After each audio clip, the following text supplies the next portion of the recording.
kita di sini terasa mengasihkan. Sebab cuma permainan, cuma game yang bisa kita lakukan kapan saja kalau kita mau. Bahkan permainan ini bisa menghabiskan waktu kita berjam-jam di depan layar ponsel, laptop, atau komputer sambil menikmati cemilan atau minuman yang lezat. Sementara bagi saudara-saudara kita di Palestina, di Gaza, siapapun mereka, apapun agamanya, perang telah mengubur mimpi dan masa depan mereka. Sejak perang berkecamuk, belasan ribu anak-anak terkubur. Orang-orang dewasa telah mengubah dunia ini menjadi tempat yang mematikan dan penuh ancaman.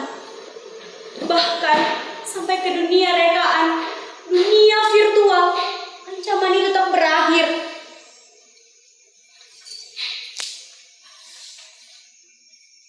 Mengapa Tuhan tak menciptakan bumi yang lain, tanah yang lain, yang hanya dihuni oleh anak-anak, dipenuhi tempat bermain, rumah-rumah yang tentram, dekat persahabatan dan persaudaraan, taman bunga, dan kebun yang selalu berbuah.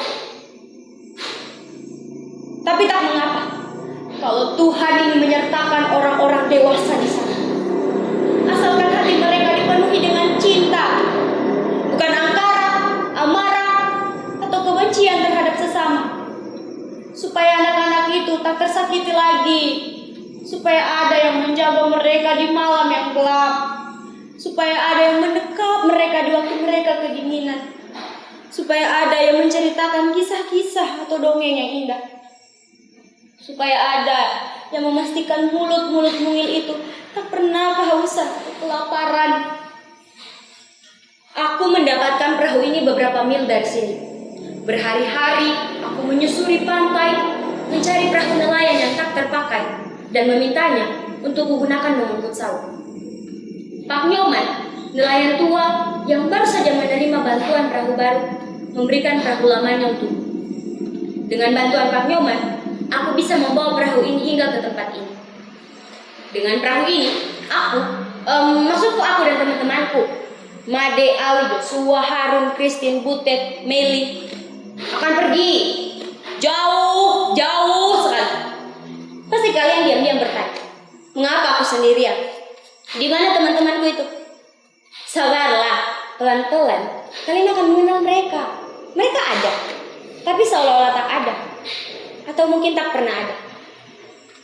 Aku malahan prihatin karena tak berhasil menemukan kalian di tempat kalian yang baru, di kampung maya itu. Menyusuri alamat kalian satu-satu, mengirimkan pesan, tapi tak satu pun dari kalian yang menjawab pesanku itu. Tapi tak mengapa, aku memang bukan teman yang asik. Butuh buku, introvert, tak pernah update soal-soal kekinian yang menjadi keseharian kalian di kampung maya itu. Itulah mengapa aku menyisir hingga ke daerah pantai ini dan menemukan sebuah ide membuat perahu persaudaraan yang akan berlayar menuju ke laut lepas di Gaza. Dan saat perahu itu aku tampilkan di sosial media, menawari siapa saja yang ingin berlayar denganku, kalian semua menertawaiku dan menolakku sakit. Makanya jangan kebanyakan baca novel, misalnya berhayal mulu. Kasihan, hidup di zaman teknologi, tapi jiwanya masih nenek moyangku seorang pelaut. Itu perahu buat mancing aja jebol, gimana mau dipakai berlayar? Urusan Gaza, udah ada yang lebih pantas buat ngurusnya, gak usah ngadi-ngadi. Pelawak, sayang gak lucu. Ya, begitulah kalian menanggapi ajakannya. Aku awalnya merasa tidak waras dengan ideku ini. Untunglah, pada suatu malam, Made, Ali, Joshua, Christine, Harun, Butet, Meli, teman-teman lamaku datang. Mereka mendatangiku. Saat itu, aku sedang tertidur di perahu ini. Berawal dari hobiku bermain game peperangan, hingga rasa kasihan yang tiba-tiba muncul terhadap anak-anak korban perang di Gaza. Aku mengajak teman-temanku berkumpul dan berpikir untuk melakukan sesuatu. Bagaimana kalau kita mengumpulkan barang atau pakaian atau apapun itu selama 1 bulan ini dan kita bawa pergi berlayar? Begitu kata Melin. Aku akan menuliskan sebuah lagu cinta untuk anak-anak di Gaza. Dan lagu itu akan aku sebar luaskan di sosial media. Dan dari sana kita akan dapat empati dan sejumlah uang untuk membantu anak-anak di Gaza. Ide Joshua ini langsung disetujui oleh Butet. Keduanya memang hobi bermusik. Tapi Joshua sangat spesial. Meski sangat belia, dia dipercaya membuat komposisi lagu untuk kebaktian di gereja. Kini aku membayangkan Joshua seperti mewarisi bakat Amadeus Mozart. Lain lagi dengan Ali dan Harun. Mereka meminta kami untuk makan secukupnya dan tidak berfoya-foya, sebagai bentuk rasa hormat dan maaf kami kepada anak-anak di Gaza. Sedangkan Kristi menyarankan kami untuk menulis surat mengadu kepada Tuhan dan mengirimkannya ke Yerusalem, ke tembok ratapan. Sementara aku dan Made, kami mencari perahu untuk melayarkan semua harapan itu. Ya, semuanya sudah kulakukan sebisa-bisaku, semampu-mampuku, demi membuat sahabat-sahabatku itu berbahagia, juga bangga karena memiliki aku. Lihat, di perahu ini sudah kami kemas seluruhnya. Surat-surat, sajak, sepenggal doa, air suci dari pura, kuil, dan gereja. Barang-barang dari masa kecil yang masih tersimpan.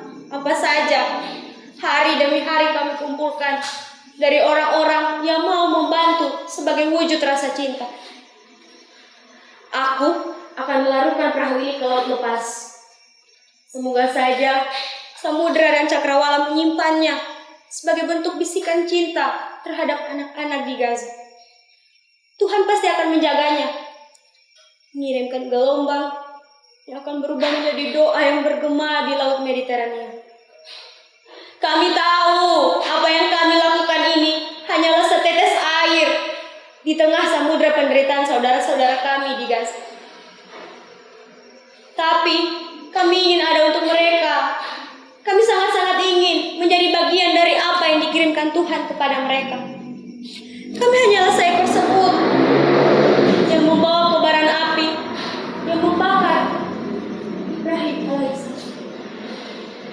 Air itu hanya akan lenyap, menguap di atas kobaran api. Hanya dengan cara itu, dan hanya itu yang bisa kami lakukan untuk mengatakan rasa cinta dan sayang kami kepada anak-anak di Gaza. Atau mungkin yang kini sedang bertahan hidup dengan remah-remah roti di mangkuk karatan mereka, berburu bubur dingin di panci-panci yang remuk oleh sepatu serdadu.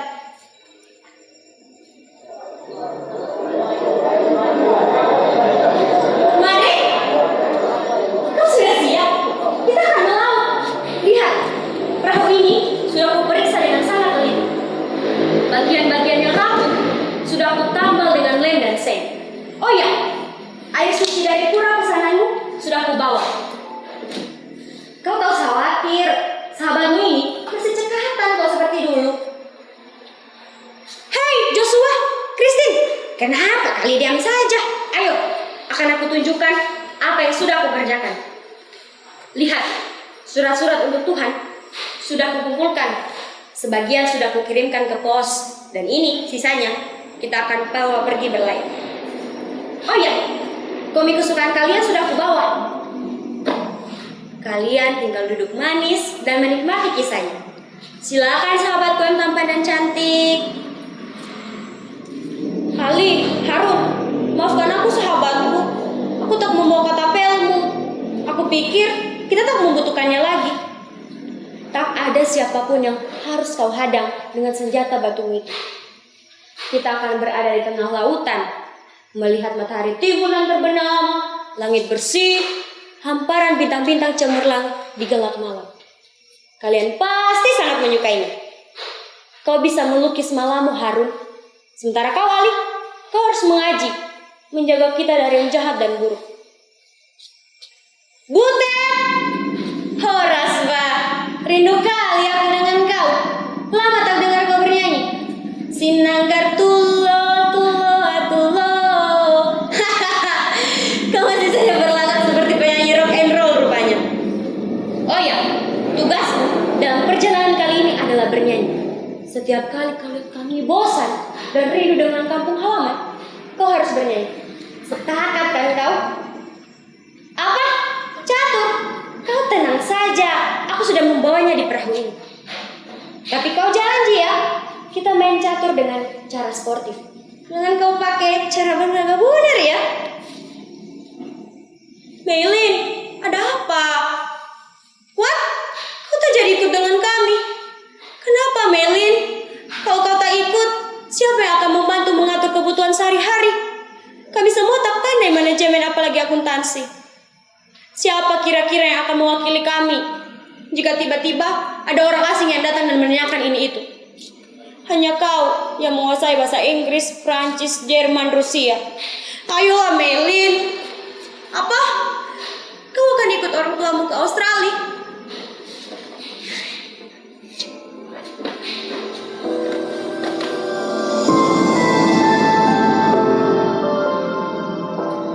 Meilin adalah sahabat yang tiba-tiba menghilang karena terjadi sebuah kerusuhan.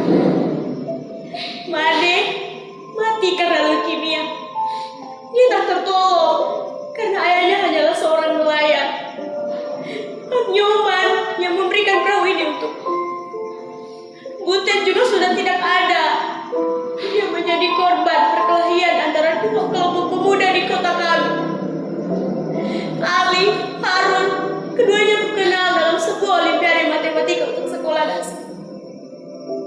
1 tahun setelah mereka kembali ke negerinya, aku melihat mereka tertangkap kamera dalam sebuah berita televisi. Mereka tertembak di dada karena menahan serdadu dengan katapel. Yosua, Christine, mereka juga sudah tidak ada. Mereka ikut terkubur dalam runtuhan gedung akibat ledakan bom. Itulah mereka, sahabat-sahabatku. Orang-orang yang mungkin kalian tak kenal atau kalian anggap ada. Tapi bagiku, mereka tetap tersimpan di dalam hatiku, di dalam benakku. Mereka tetap tersimpan di dalam catatan kelam. Satu orang anak yang mati, itu sudah terlalu besar, terlalu banyak, dan terlalu berat untuk ditangguhkan. Dan kini, di Gaza, setiap jam, mungkin setiap menit, banyak anak-anak yang mati karena kelaparan, karena peluru, karena mortir, karena amarah, karena ada yang selalu dianggap menjadi orang lain dan harus disingkirkan. Mengapa amarah dan kebencian tak pernah berakhir? Barang-barang ini aku dapatkan dari sahabat-sahabatku tadi. Dengan menyimpannya, aku masih bisa merasakan kehadiran mereka di tempat ini. Di saat aku merasa sangat sendiri dan kerinduanku untuk menemani anak-anak di Gaza dianggap sebagai khayalan gila. Mereka mendatangiku dalam mimpi. Di sana, di sebuah perahu yang dipenuhi dengan makanan, selimut, boneka, buku-buku, mainan. Dengan perahu itu, kami akan melintasi samudra. Kami bagaikan sebuah titik putih di hamparan kegelapan. Aku ingin sekali ada untuk saudara-saudaraku di Gaza. Aku ingin sekali membantu mereka. Maka setiap hari sepulang sekolah atau mungkin di hari libur seperti ini, aku selalu mendatangi perahu ini, membawa apa saja yang menurutku menyenangkan anak-anak di Gaza. Aku membayangkan mereka tersenyum dan memelukku saat menerimanya. Setiap hari kutulis surat rinduku untuk mereka, sekedar bertanya kabar atau bertanya mereka ingin makan apa. Mungkin kalian sudah merasa aku tidak waras, tapi apa yang bisa aku lakukan untuk sekedar merasakan rasa cintaku kepada mereka? Ayahku hanyalah seorang nelayan. Apa yang bisa aku lakukan untuk membantu mereka? Kadang seharian aku membayangkan ikan-ikan di lautan pergi ke Gaza dan menjadi lauk-lauk yang matang di mangkuk anak-anak di Gaza. Hari ini, kutulis surat terakhirku untuk mereka. Dan setelah ini, akan kularukan perahu ini menuju ke laut lepas. Tuhan, tolong kirimkan kedua tanganku ini ke Gaza, agar bisa selalu memeluk saudara-saudaraku di sana. Tolong kirimkan kedua kakiku ini ke Gaza, agar bisa selalu menopang saudara-saudaraku yang terkapar di kota-kota yang hancur kebakaran. Tolong kirimkan sepasang mataku ini ke Gaza, agar bisa menggantikan mata anak-anak yang menangis karena ketakutan dan kehilangan. Tolong kirimkan dadaku ini ke Gaza, agar bisa menjadi perisai untuk anak-anak yang diburu mortir dan peluru. Tolong kirimkan tubuhku ini ke Gaza, dan ubahlah menjadi roti yang tak pernah habis, agar tak ada lagi mulut-mulut mungil yang kelaparan di bumimu yang kini penuh angkara.